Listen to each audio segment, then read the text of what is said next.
Hello friends, मेरा नाम Abhishek Upadhyay and welcome back to my channel चलो घूमने।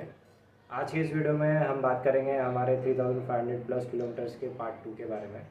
पार्ट 1 में मैंने आपको बताया था कि हमने मुंबई टू उज्जैन राइड किया था, जो कि 650 किलोमीटर का डिस्टेंस था।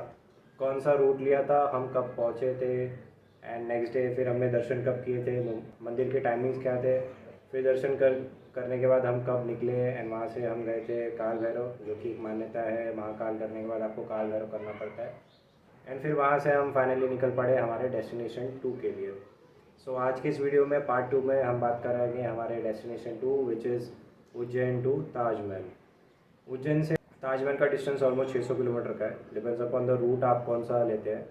हमने जो रूट लिया था वो एक कॉमन रूट है, जो कि उज्जैन टू मक्सी, मक्सी टू ब्यौरा, ब्यौरा से गुना, गुना से शिवपुरी, शिवपुरी से ग्वालियर एंड ग्वालियर से आगरा। ये था टू व्हीलर का एंड फोर व्हीलर के लिए भी। सिर्फ खाली डिस्टेंस थोड़ा 1-2 किलोमीटर का ही फ़र्क रहेगा। बाइक के लिए 593 था एंड फोर व्हीलर के लिए 595। यही अगर आप दूसरा रूट लेते हैं, ये फोर व्हीलर के लिए रूट है। उज्जैन से अगर आप लेते हैं तो वो मुंबई दिल्ली एक्सप्रेस से आपको लेके जाएगा, जिसमें आपका टाइमिंग रहेगा 10 साढ़े 10 घंटा, बट किलोमीटर्स आपका बढ़ जाएगा, जो कि ऑलमोस्ट 650 किलोमीटर रहेगा। सो आज के इस वीडियो में हम बात करेंगे Ujjain to Taj Mahal. So let's begin. Finally guys, आज हमारा दोनों दर्शन हो गया। सुबह महाकाल का एंड अभी काल भैरव का भी हमारा दर्शन हो गया। एंड अब हम निकल पड़े हमारे डेस्टिनेशन 2 के लिए, जो कि है आगरा ताजमहल, जिसकी दूरी आप उज्जैन से देखेंगे तो 600 किलोमीटर है एंड वही आप काल भैरव से देखेंगे तो 3-4 किलोमीटर का ही फ़र्क है। सो ऑलमोस्ट आप 600 किलोमीटर पकड़ सकते हैं। सो एंड टाइम हो रहे थे कुछ 12 साढ़े 12 बजे, तो हम निकल पड़े हैं हमारे डेस्टिनेशन 2 के लिए। ये आ गए हम फाइनली नेशनल हाईवे पे, जो कि ब्यौरा गुना रोड बोलते हैं इसे। एंड यहाँ से तो सीधा ही सीधा है, आपको कहीं राइट लेफ़्ट कुछ मुड़ना नहीं है। सिर्फ खाली रोड्स कहीं कहीं पे होंगे जहाँ से आपको मीन्स नेशनल एक्सप्रेस हाईवे ही रहेगा, वहाँ से आपको लेफ़्ट राइट या लेना पड़ेगा। अदरवाइज़ आपको कोई भी मैप की तो ज़रूरत नहीं पड़ेगी, अगर आपने पहले से ही स्टडी करके रखा रहेगा। एंड आई बिलीव आपको स्टडी करके ही निकलना चाहिए। आप कहीं भी जा रहे हैं, लाइक 1000 किलोमीटर की दूरी हो या 600 या 500 या 200, आप पहले ही मैप में चेक कर लीजिए कि आप कौन कौन से सिटीज़ से होके जा रहे हो या फिर छोटे सिटीज़ से। जैसे कि आप अगर आप उज्जैन से या फिर इंदौर से अगर आप ग्वालियर या फिर आगरा जाते हो तो आपको मेजर सिटीज़ यही पड़ेगा। जैसे उज्जैन, उज्जैन के बाद एक छोटा सा गांव है मक्सी, मक्सी के बाद ब्यौरा, ब्यौरा के बाद गुना, गुना के बाद शिवपुरी, जो कि बहुत बड़ा सिटी है। फिर उसके बाद सीधा ग्वालियर एंड ग्वालियर के बाद आगरा।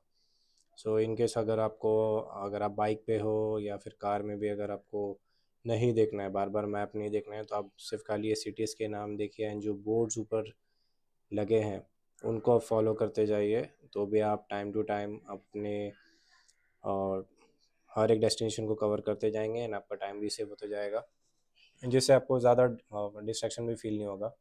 मैंने तो यही किया था पूरे राइड में, क्योंकि मुझे याद था, मैंने सिटीज़ के नाम याद रखे थे, तो हम एंड रोड भी बेस्ट पार्ट ये था, सीधा ही सीधा था। सिर्फ जहाँ जहाँ पे हमें लग रहा था कि लाइक कहाँ से राइट या लेफ़्ट लेना है, वो भी सब नेशनल एक्सप्रेस हाईवे थे, तो हम बस खाली वहाँ पे ही मैप यूज़ कर रहे थे। अदरवाइज़ हम जो बोर्ड्स लिखे हैं कितने किलोमीटर्स हैं, हम उनको ही फॉलो करते हुए निकलते जा रहे थे।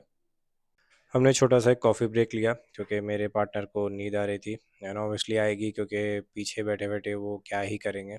एंड हम तो राइड करते रहते, तो हमारा दिल दिमाग माइंड सब काम करते रहता है, तो नींद का सवाल ही नहीं। सो मैंने ऐसी जगह पे रुका था जहाँ पे हमें एक चाय वाले के पास चारपाई दिख गई थी, तो वहाँ पे आराम कर रही थी एंड मैं कॉफ़ी पी रहा था। सो यहाँ पे हमने थोड़ी टिपी भी की। यहाँ पे हमें पिल्लू गैंग मिल गई थी, तो हम उनसे भी थोड़ा बहुत टाइम पास कर रहे थे। बड़ी उलझन थी। अब उसको संभालते या इसको, कुछ सोचा दोनों नहीं। को संभालते। मैं उसको यहाँ पे बिस्किट खिला रहा था एंड उसको यहाँ पे ये गुस्सा आ रहा था कि ये उसको क्यों खिला रहे, मुझे क्यों नहीं खिला रहे, जबकि हमने उसको भी खिलाया था। फिर वहाँ पे थोड़ा टाइम पास करने के बाद हम निकल पड़े हमारी जर्नी को कंटिन्यू करते हुए। एक कॉफ़ी का ब्रेक लेने के बाद हम फाइनली निकल पड़े हमारे आगे की जर्नी कंटिन्यू करते हुए। एंड जैसे कि आप देख सकते हैं कि ऑलमोस्ट इवनिंग हो चुकी है, बट हम रुके नहीं कहीं, हम कंटिन्यूस निकलते रहे विद द फ्लो। ऑलमोस्ट 6 साढ़े 6 बज चुके थे, हम निकल पड़े थे। एंड जैसे कि आप देख सकते हैं कि ये टाइम काफ़ी मीन्स ये टाइम आपको बहुत ज़्यादा अलर्ट रहना पड़ता है क्योंकि ज़्यादा धूप भी नहीं है, धूप तो होती नहीं, मीन्स ज़्यादा उजाला भी नहीं होता है, रात भी होती है। सामने से जैसा कि आप फोकस देख सकते हैं लाइट्स के, वो काफ़ी आपके आँख पे लगते हैं। तो मेक श्योर आप कभी भी राइड पे या ड्राइव पे जाए तो येलो लाइट ज़रूर यूज़ कीजिए, स्पेशली ऐसे टाइम पे जब पूरा दिन भी नहीं रहती है रात भी। एंड ट्राई कीजिए कि आप एक नॉर्मल स्पीड पे ही चले, क्योंकि यू नेवर नो कब कौन कहाँ से आए, स्पेशली ऐसे नेशनल हाईवे हो या state highway, specially in India में आपको काफ़ी केयरफुली रहना पड़ता है। सो हम बस चलते जा रहे थे, हमने जो एक कॉफ़ी का ब्रेक लिया था वही लिए थे, एंड उसके बाद हमने बीच में फिर से कुछ 6 बजे हमने ब्रेक ली थी कॉफ़ी की, और उसके बाद हम कंटिन्यू राइड के लिए निकल पड़े।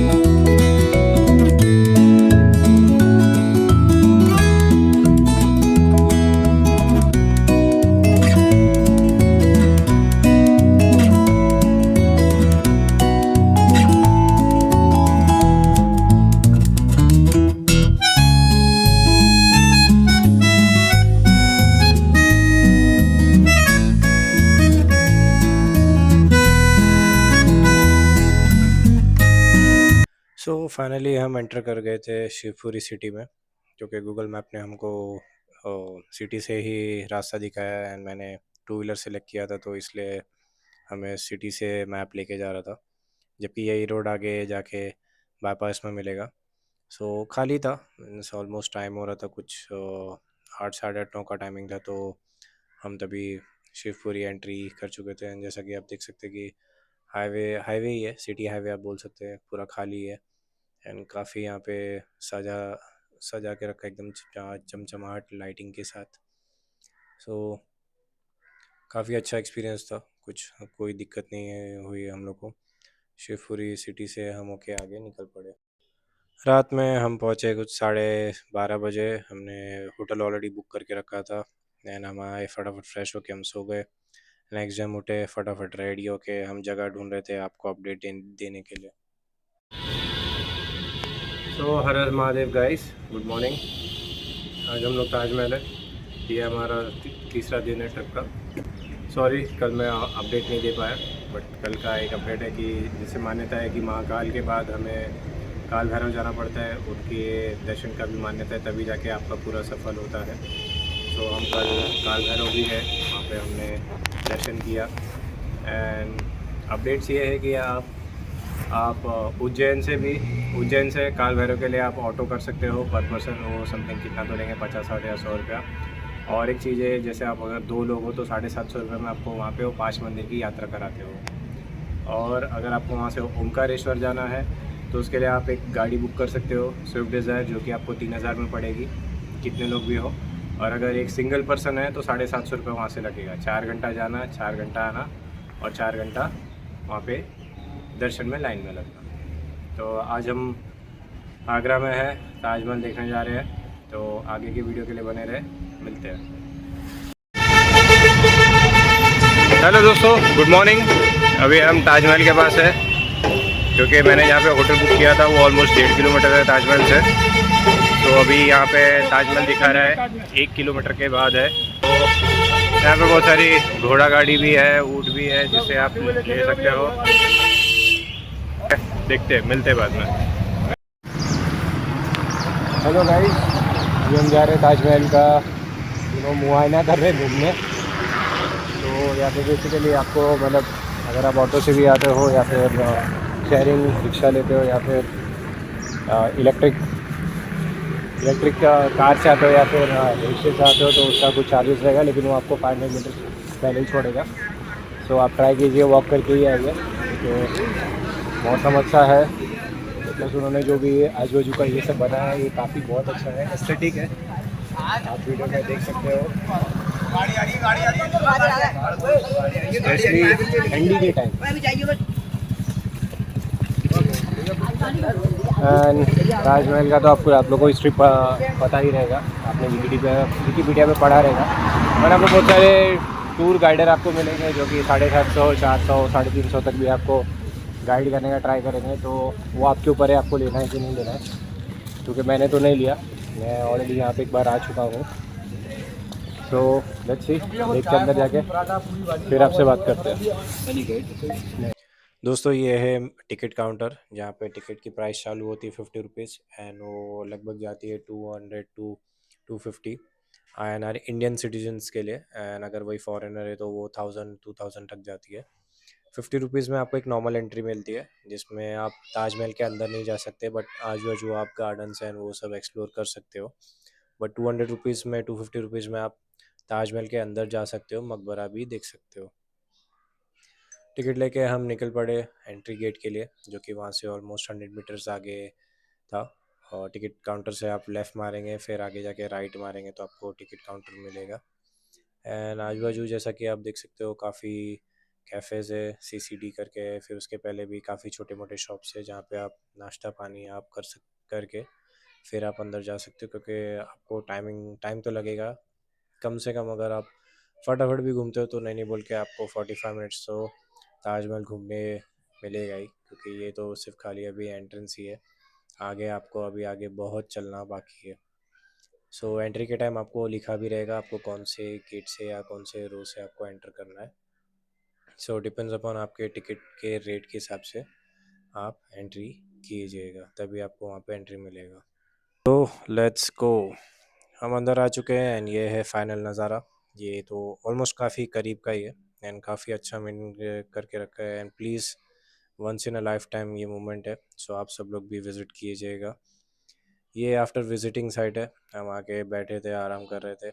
जहाँ से हमने एंट्री की थी वहाँ पे राइट साइड में हम बैठ के जस्ट ताजमहल के नज़ारे को महसूस कर रहे थे। ये थोड़ा जूम इन करके हमने ट्राई किया था, चेक कर रहे थे कैसा दिखता है। एंड ये रहा नज़ारा।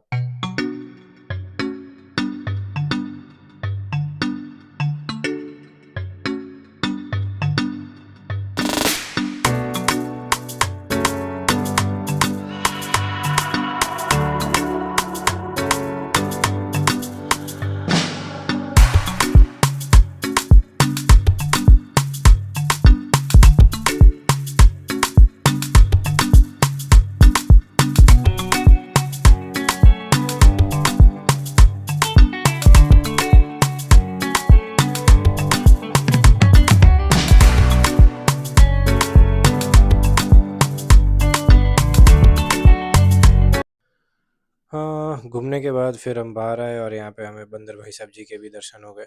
जैसे कि आप देख सकते हैं यहाँ पे काफ़ी सारे रेस्टोरेंट्स है। सो आप वहाँ पे बैठ के वहाँ पे घूमने के बाद आप खाना पीना या जो भी आपको चाहिए आप खा सकते हैं। ये हमने एक छोटी सी राइड ली घोड़े की, एंड शोले का मुझे वो गाना याद आ गया, जो कि वीरूपा जी ने हेमा मालिनी जी के लिए गाया था। सो कुछ वैसा ही फील आ रहा था। ऐसा तो मैं अगेंस्ट हूँ एनिमल्स पे बैठने के लिए और ये सब करने के लिए, बट क्या करे, पार्टनर ने फोर्स किया तो करना पड़ा। Otherwise it was one of good rides after long time, जो कि बचपन में बैठा था, बट उसके बाद अभी डायरेक्टली अब भी बैठा। अच्छा भी लग रहा था, बट वो बेचारे घोड़े के लिए बुरा भी लग रहा था, बट क्या करे, यही उनकी रोजी रोटी है तो करना पड़ता है।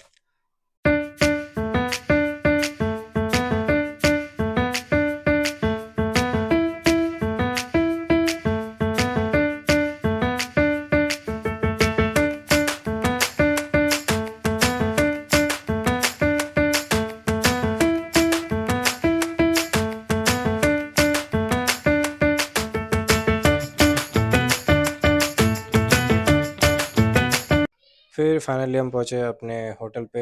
हमने सामान पैक करके रखा था, हमने एक छोटी सी ब्रेक कॉफ़ी की, black coffee which was needed.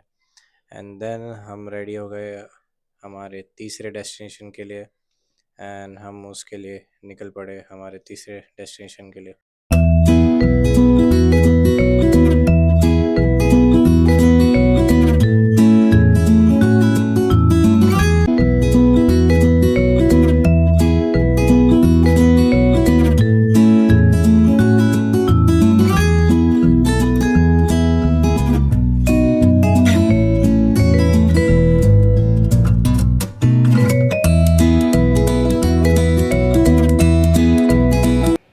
Guys ये था हमारा पार्ट 2 जिसमें हम उज्जैन से आगरा के लिए निकले थे, जिसमें टोटल किलोमीटर्स था 600 किलोमीटर की राइड थी एंड इसमें हमें लगे 12 घंटा। हमने एक कॉमन रूट लिया था जो कि उज्जैन से मक्सी, मक्सी से ब्यौरा, ब्यौरा से गुना, गुना से शिवपुरी, शिवपुरी से ग्वालियर और ग्वालियर से आगरा। अगर आप 4 व्हीलर से जा रहे हो तो आप भी ये सेम रूट ले सकते हो। 2 व्हीलर के लिए तो यही रूट एप्लीकेबल है, लेकिन अगर आपको दिल्ली मुंबई एक्सप्रेस से जाना है तो आप वो भी रूट ले सकते हो। उसमें डिफरेंस ये रहेगा, सिर्फ वो आपको 10.5-11 घंटे में आगरा पहुंचा देगा, बट किलोमीटर वाइज वो आपको ऑलमोस्ट 650 किलोमीटर पड़ेगा। टिप्स ये है कि आप अगर आप ठंडी में जा रहे हो, specially UP, MP, Rajasthan, Punjab, north side आप जा रहे हो तो प्लीज़ मेक श्योर आपके पास एक स्ट्रॉन्ग हेडलाइट होनी चाहिए। स्पेशली अगर वो येलो में रहेगी तो और अच्छी बात है, बाइक हो या कार दोनों के लिए, क्योंकि वो अंधेरे में भी ज़्यादा अच्छा काम करती है एंड उससे ज़्यादा अच्छा वो फॉग में काम करती है। हमें तो फॉग मिला नहीं, मीन्स थोड़ा बहुत ही मिला, but it was manageable. But make sure मेरे पास हिमालयन में मैंने लगा के रखा है, मीन्स दोनों वाइट एंड येलो लाइट, सो उससे मेरा जर्नी काफ़ी अच्छा था। एंड अगर आप लेट नाइट ट्रैवल कर रहे हो तो मेक श्योर कि आप जो शिवपुरी से ग्वालियर का जो रास्ता है वो आप अच्छे से कवर कीजिएगा, क्योंकि वो काफ़ी डेंस एरिया है, काफ़ी अंधेरा है, आजू बाजू जंगल भी है। सो वहाँ पे आपको रुकने के लिए कुछ साधन इतने मिलेगा नहीं, ढाबा मिलेगा बट वो मोस्टली रात को बंद हो जाते हैं। सो आइदर आप शिवपुरी रुक जाना और या फिर अगर आपने प्लान करके रखें कि नहीं अगर आपको रात को ही आगरा पहुँचना है तो मेक श्योर कि आप ग्वालियर में रुक के अपना चाय नाश्ता खाना, जो भी आपको लेट नाइट खाना रहेगा, अर्ली मॉर्निंग जो भी करना रहेगा वो आप करना। आगरा में ताजमहल खुलता है सुबह 8 या 9 बजे के करीब एंड टिकटिंग प्राइस उसके 50 रुपीज़ से चालू होते हैं एंड वो 250-200 तक भी जाते हैं। डिफरेंस ये है कि 50 रुपीज़ में आपको एक नॉर्मल एंट्री मिलती है एंड 200 रुपीज़ में आप अंदर मकबरा देख सकते हो, ताजमहल के जो अंदर का सब स्ट्रक्चर है वो आप देख सकते हो। अदर दैन ताजमहल आपके पास अगर है 2-3 दिन और एक्स्ट्रा है तो आप आगरा फोर्ट भी घूम सकते हो, फिर वहाँ पे लेदर की फैक्ट्री है वो भी आप घूम सकते हो, म्यूज़ियम है वो भी आप घूम सकते हो। आगरा में अभी कंस्ट्रक्शन चालू है मेट्रो के एंड रोड खोदे हुए हैं, तो आपको मॉर्निंग में, आफ्टरनून में, इवनिंग में आपको ट्रैफिक मिल सकते हैं, क्योंकि लेट नाइट जब मैं 12 बजे पहुंचा था तो मुझे थोड़ा बहुत जाम मिला था, वो बिकॉज ऑफ कंस्ट्रक्शन के वजह से। आप वहाँ से आगरा से मथुरा, वृंदावन भी एक दिन में जाके आ सकते हो, क्योंकि वो ज़्यादा नहीं, वो विद इन 70 किलोमीटर्स के रेंज में ही है, तो आप वो भी जा सकते हो। एंड अदर दैन दैट आप वहाँ से फतेहपुर सिकरी भी जा सकते हो जहाँ पे बुलंद दरवाज़ा है। ये भी अगर आप पूरी एक आइटनरी बना रहे हो 3-4 दिन के लिए तो आप ये भी कवर अप कर सकते हो। सो आई होप आपको मेरा वीडियो अच्छा लगे, इन्फॉर्मेटिव लगे। आप अपने थॉट्स, अपने कमेंट्स, अपने वर्ड्स कमेंट्स में देना, अपने एक्सपीरियंसेस मुझसे शेयर करना। मेरे चैनल को लाइक करना, फॉलो करना, सब्सक्राइब करना। मिलते हैं पार्ट 3 में, जहाँ पर मैं आपको बताऊँगा अपने नेक्स्ट डेस्टिनेशन के बारे में। हर हर महादेव।